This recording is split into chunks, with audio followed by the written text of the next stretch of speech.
कृष्ण बेदी जनता के बीच में हो या फिर सरकार की कोई अहम मीटिंग या फिर कोई विवाद हो या फिर कोई कार्यक्रम, सबसे आगे की भूमिका में हरियाणा के कैबिनेट मंत्री कृष्ण बेदी नजर आते हैं।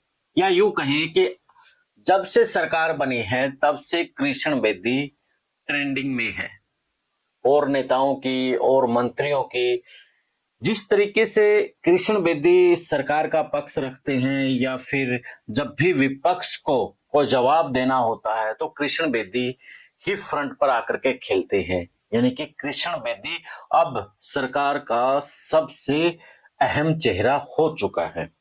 कृष्ण बेदी ने वो बड़े बड़े विवाद सुलझाए हैं जिन विवादों में कोई और मंत्री पड़ भी जाता तो शायद वो कामयाब नहीं होता, लेकिन कृष्ण बेदी ने उन विवादों को सुलझाया नहीं बल्कि वहां बीजेपी की मजबूत पकड़ भी बनाई। तो ऐसे में कृष्ण बेदी अब हरियाणा में जिस तरीके से एक अपना अहम रोल अदा कर रहे हैं, तो आज उसी के ऊपर हम बातचीत करेंगे। उससे पहले आप चैनल को फॉलो शेयर और सब्सक्राइब करने के साथ में कमेंट करना ना भूलिएगा।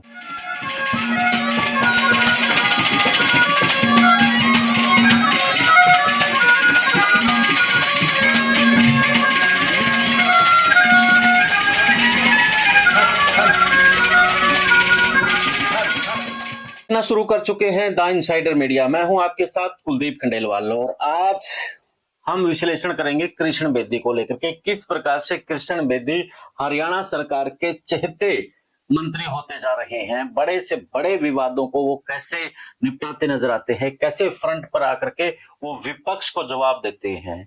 और अब हम सबसे पहले बात करेंगे 2019 से लेकर के 24 के सरकार की, कि 2019 से 24 की जो सरकार थी उस वक्त बीजेपी के जो सरकार थी उसमें अनिल विज जिस तरीके से खेलते थे, बोलते थे, और उसके साथ में फिर देवेंद्र सिंह बबली जिसको पंचायती विभाग दिया गया था, फिर फ्रंट पर वो खेलते नजर आए, वो विपक्ष को भी ताड़ते नजर आए और उसके साथ में वो अधिकारियों की क्लास लेते भी नजर आए।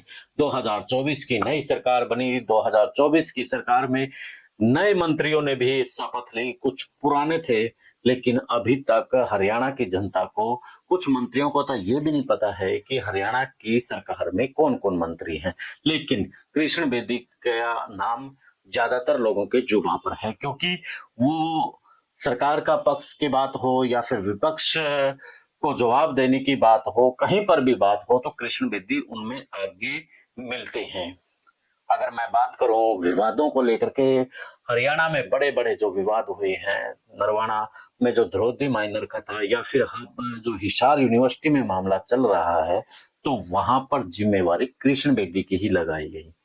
और जो नरवाना का द्रौपदी माइनर मामला था वो तो उन्होंने सुलझा भी दिया था और इसमें भी वो सुलझाने की पूरी कोशिश कर रहे हैं। उनकी ड्यूटी इसलिए लगाई हुई है क्योंकि वो सरकार भी जानती है कि कृष्ण बेदी इस मामला को सुलझा सकते हैं। तो कृष्ण बेदी के जिस तरीके से वो बुजुर्गों को सम्मान देना है या फिर किस तरीके से विपक्ष को, अफसरों को लताड़ लगाना है, वो कृष्ण बेदी असल में जानते हैं।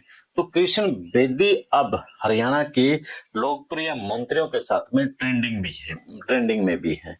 वो डीएससी के एक बड़े नेता के तौर पर 2024 में उभरे हैं और तभी तो उनकी जो ड्यूटी थी बाबा साहब अंबेडकर की जो हरियाणा के अंदर जयंती मनाई गई थी उसमें लगाई गई थी और उनको प्रभारी बनाया गया था। तो प्रभारी बनाने के साथ में उसकी एक बड़ी जिम्मेवारी थी कि वो उस आयोजन को सफल करे, और कृष्ण बेदी की उसमें वो कार्यक्रम सफल हुआ था, वो रैली, वो जयंती सफल भी हुई थी।